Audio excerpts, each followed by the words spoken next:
ધોરણ 9 વિષય સંસ્કૃત પાઠ 2 કુલસ્ય આચારઃ એટલે કે કુળની પરંપરા। સંસ્કૃત સાહિત્યમાં પ્રાણી કથાઓનું પ્રચલન ઘણા પ્રાચીન કાળથી છે। પ્રાણી કથા એટલે એવી વાર્તાઓ કે જેમાં પાત્ર કેરેક્ટર તરીકે પ્રાણીઓ હોય।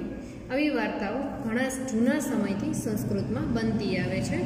જાતકમાલા હોય કે પછી પંચતંત્ર કે હિતોપદેશ, દરેક કથા ગ્રંથમાં પ્રાણીઓને પાત્ર બનાવીને જાત જાતની વાર્તાઓ પરિકલ્પિત છે। જાતકમાલા, પંચતંત્ર અને હિતોપદેશ આ ત્રણેય સંસ્કૃત ભાષાના કથા ગ્રંથ એટલે કે વાર્તાઓને લગતા પુસ્તકો છે કે જેમાં પ્રાણીઓ છે એ પાત્ર તરીકે આવતા હોય એવી નાની નાની વાર્તાઓ છે એનો સમાવેશ થાય છે। અને આ બધી જ વાર્તાઓ છે પરિકલ્પિત એટલે કે કાલ્પનિક છે। આજે પણ આવી પ્રાણી કથાઓનું સર્જન થયા કરે છે, એટલે કે આજે પણ આવી વાર્તાઓ છે એની રચના થયા કરે છે। આવી જ એક પ્રાણી કથા અહીં પ્રસ્તુત છે। ચાતક નામનું પક્ષી હંમેશા વરસાદનું જ પાણી પીએ છે। ચાતક નામનું જે એક પક્ષી છે જેનો ફોટો પણ મેં તમને મોકલેલો છે, જે તમે જોયો હશે, એના માટેનું એવું કહેવાય છે કે ભાઈ સ્વાતિ નક્ષત્રમાં જે વરસાદ વરસે છે ત્યારે તે પોતાની ચાંચ ખુલ્લી રાખી અને આકાશમાંથી જેટલા પાણીના ટીપા એના ચાંચમાં પડે છે એટલું જ પાણી એ પીવે છે। એ જમીન પરનું પાણી છે એ ક્યારેય પીતું નથી। એ એના કુળની પરંપરા છે। ચાતક કુળનો આ આચાર છે, એટલે કે આ એની પરંપરા છે। ચાતક પક્ષીને ત્યાં જન્મ લેનાર પ્રત્યેક શિશુ આજે પણ આ કુળાચારને પાળતું હોય છે। એટલે કે ચાતક પક્ષીને ત્યાં જે કોઈ પણ બચ્ચું હોય છે તે પણ આ પરંપરાનું પાલન કરે છે। એકવાર તરસથી પીડાતું એક ચાતક શિશુ પોતાની જનનીની વાત ન માનીને પોતાના આ આદર્શનો ત્યાગ કરવા તત્પર બને છે। એટલે કે એક ચાતકનું બચ્ચું હતું, એને ખૂબ જ તરસ લાગે છે અને એ પોતાની માતાની વાતને પણ અવગણી અને એની જે આ પરંપરા છે એને તોડી અને જમીન પરનું પાણી છે એ પીવા માટે તૈયાર થાય છે। ત્યારે અચાનક તેને એક નિર્ધન ખેડૂત પિતા પુત્રનો સંવાદ સાંભળવા મળે છે। એટલે કે પાણી પીવા જતું હોય છે ત્યાં રસ્તામાં તે ખૂબ જ ગરીબ ખેડૂત પિતા અને પુત્રની જે વાત છે એ સાંભળે છે। આ નિર્ધન પિતા પુત્ર પાસેથી પ્રેરણા મેળવી તે જનની પાસે પાછું ફરે છે અને પોતાના આદર્શને પાળવા તૈયાર થઈ જાય છે। એટલે કે ખેડૂત પિતા પુત્રને વાર્તાલાપ ઉપરથી એને હકીકત સમજાય છે, પોતાની પરંપરાને પાળવા માટે તૈયાર થઈ જાય છે અને પોતાની માતા પાસે પાછું ફરે છે। પ્રસ્તુત પાઠમાં પરંપરાથી ચાલી આવતા અને જીવનને ઉન્નત બનાવતા વિવિધ આચારોને પાળવાની પ્રેરણા મેળવવાની છે। એટલે કે આપણા પણ કુટુંબમાં જે કોઈ જૂની પ્રાચીન પરંપરાઓ રીત રિવાજો ચાલ્યા આવે છે એ પાળવા જોઈએ। પ્રાણીઓને નિમિત્ત બનાવીને છેવટે તો માણસને જ ઉપદેશ આપવામાં આવ્યો છે। એટલે કે આ બધી વાર્તાઓમાંથી માણસે જ બોધ લેવાનો હોય છે, એ હેતુથી જ આ વાર્તાઓ છે એનું નિર્માણ થયું હોય છે। પાઠનું ભાષાંતર। એકઃ એક ચાતક શિશુ ચાતકનું બચ્ચું આસીત હતું। સ તે એકદા એકવાર તૃષયા તરસથી પીડિતઃ પીડાતો જનન્યાઃ માતા સમીપમ પાસે વ્રજતી જાય છે। ચ અને વદતી કહે છે। એક ચાતકનું બચ્ચું હતું, તે એકવાર તરસથી પીડાતું માતા પાસે જાય છે અને કહે છે, અંબ હે માતા, તૃષા તરસ, મામ મને પીડયતી પીડા આપે છે। હે માતા, તરસ મને પીડા આપે છે। અહમ હું જલમ પાણી પાતું પીવા ઈચ્છું છું, હું પાણી પીવા ઈચ્છું છું। સંપ્રતિ અત્યારે મેઘજલમ વાદળનું પાણી ન મિલતી મળતું નથી, અત્યારે વાદળનું પાણી મળતું નથી। અતઃ આથી તડાગ જલમ એવ તળાવનું પાણી જ પાતું પીવા ઈચ્છું છું, આથી તળાવનું પાણી જ પીવા ઈચ્છું છું। જનની વદતી માતા કહે છે, બાલ હે બેટા, વયમ આપણે, તું તો મેઘજલમ વાદળનું પાણી એવ જ પીબામહ પીએ છીએ, આપણે તો વાદળનું પાણી જ પીએ છીએ। તડાગ જલમ તળાવનું પાણી ન પીબામહ પીતા નથી, તળાવનું પાણી પીતા નથી। એસહ આ अस्माकं આપણા કુલસ્ય કુળની આચારઃ પરંપરા છે. આ આપણા કુળની પરંપરા છે. અતઃ આથી ત્વમ તું તડાગ જલમ તળાવનું પાણી પાતુમ ન શક્નોસી પી શકે નહીં. આથી તું તળાવનું પાણી પી શકે નહીં. આખા પેરેગ્રાફનું માત્ર ભાષાંતર. એક ચાતકનું બચ્ચું હતું. તે એકવાર તરસથી પીડાતું માતા પાસે જાય છે અને કહે છે, હે માતા, તરસ મને પીડા આપે છે. હું પાણી પીવા ઈચ્છું છું. અત્યારે વાદળનું પાણી મળતું નથી. આથી તળાવનું પાણી જ પીવા ઈચ્છું છું. માતા કહે છે, હે બેટા, આપણે તો વાદળનું પાણી જ પીએ છીએ, તળાવનું પાણી પીતા નથી. આ આપણા કુળની પરંપરા છે. આથી તું તળાવનું પાણી પી શકે નહીં. ચાતક શિશુ ચાતકનું બચ્ચું કથયતી કહે છે. ચાતકનું બચ્ચું કહે છે, અંબ, હે માતા, મને મહતી ખૂબ જ તૃષા તરસ લાગી છે. મને ખૂબ જ તરસ લાગી છે. અધુના અત્યારે આકાશમાં મેઘાન વાદળો ન પશ્યામી હું જોતો નથી. અત્યારે આકાશમાં વાદળો હું જોતો નથી. કદા ક્યારે મેઘ વાદળ વર્ષિષ્યતિ વરસશે ક્યારે વાદળ વરસશે. ચ અને કદા ક્યારે અહમ હું મેઘ જલમ વાદળનું પાણી પાતુમ શક્નોમી પી શકીશ. ઇતિ તે ન જાનામી જાણતો નથી. ક્યારે વાદળ વરસશે અને ક્યારે હું વાદળનું પાણી પી શકીશ તે હું જાણતો નથી. અતઃ આથી તૃષયા તરસથી પીડિત પીડાતો અહમ હું તડાગ જલમ તળાવનું પાણી પાતો પીવા ગચ્છામી જાઉં છું. આથી તરસથી પીડાતો હું તળાવનું પાણી પીવા માટે જાઉં છું. આખા પેરેગ્રાફનું માત્ર ગુજરાતી. ચાતકનું બચ્ચું કહે છે, હે માતા, મને ખૂબ જ તરસ લાગી છે. અત્યારે આકાશમાં વાદળો હું જોતો નથી. ક્યારે વાદળ વરસશે અને ક્યારે હું વાદળનું પાણી પી શકીશ તે હું જાણતો નથી. આથી તરસથી પીડાતો હું તળાવનું પાણી પીવા માટે જાઉં છું. ત્યાર પછી જનની માતા પુનરપી ફરીથી ચાતક શિશુ ચાતકના બચ્ચાને બોધયતી કહે છે.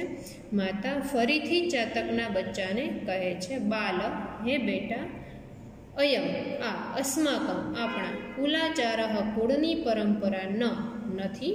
હે બેટા, આ આપણા કુળની પરંપરા નથી. કુલાચાર કુળની પરંપરાનું સદૈવ હંમેશા રક્ષિતવ્ય એવ પાલન કરવું જ જોઈએ.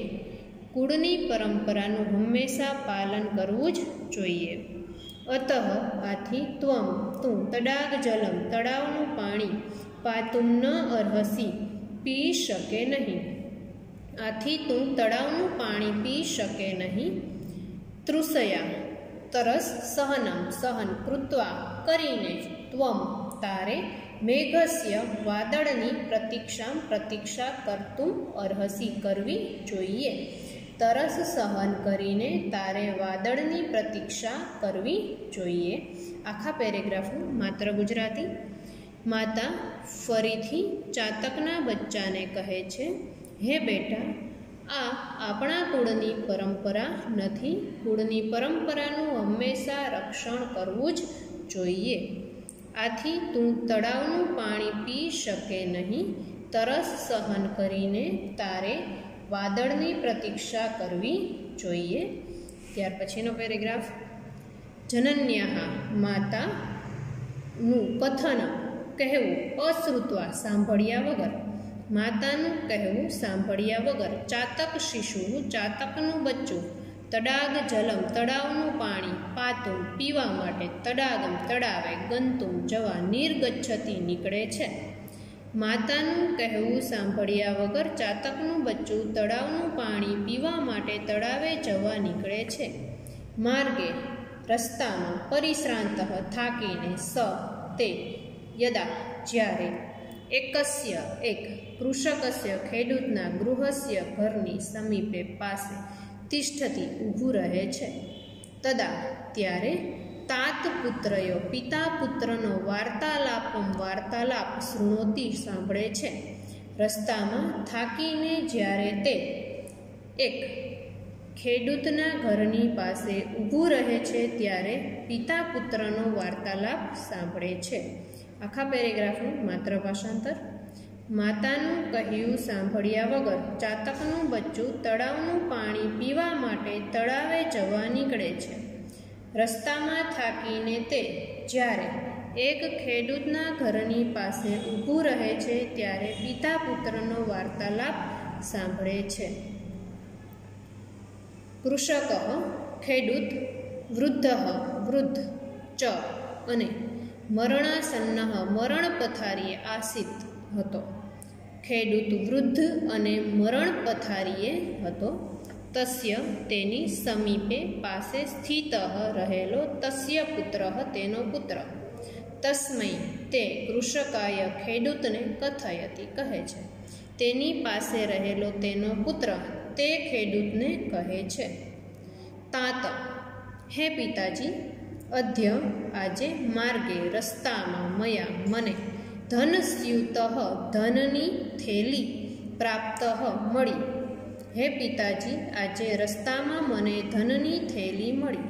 તસ્ય તેને દર્શનાત જોઈને આનંદ જાત થયો. તેને જોઈને આનંદ થયો. તેનાથી મદીયમ આપણી દારિદ્ર્યમ ગરીબાઈનો નષ્ટમ ભવિષ્યતિ નાશ થશે. તેનાથી આપણી ગરીબાઈનો નાશ થશે. ઇતિ તેમ વિચારીને ધનસ્યુત ગ્રહણાય ધનની થેલી લેવા માટે અહમ મેં હસ્તમ હાથ પ્રાસરયમ લંબાવ્યો.